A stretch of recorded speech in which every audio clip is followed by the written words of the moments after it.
Many people have pensions, many working employees have pensions. And for that reason, I believe it's your essential tool into understanding financial literacy. I'm just going to throw out a few statistics to give some context. And once I've done that, we can then continue.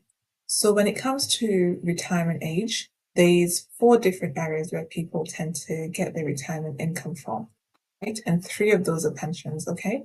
So you tend to have your own personal savings and investments. You can even have your real estate assets sitting within there.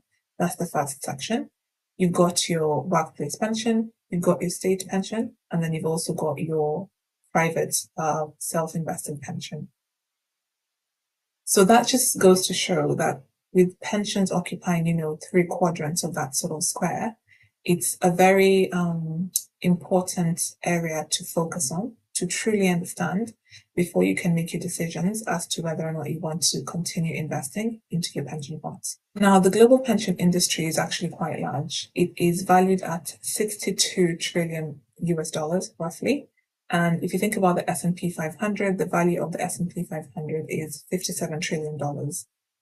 So they're essentially almost at par, right? Which shows you the magnitude of the pension industry.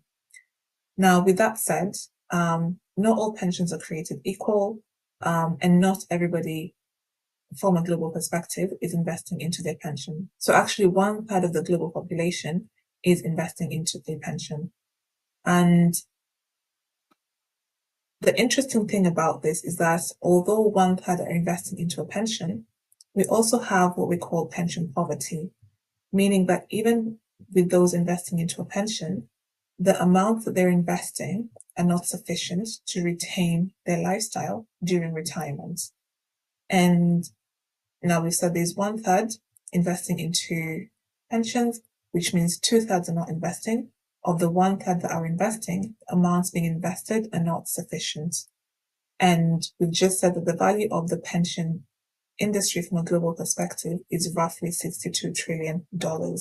So we can see that there's a significant scope within, a significant scope for growth in the pension industry. And what we're trying to do is get people to a level of pension literacy where they can really understand and appreciate the value of their pensions, what their pensions do, how pensions work, and how they sort of benefit the economy as well as your personal circumstances.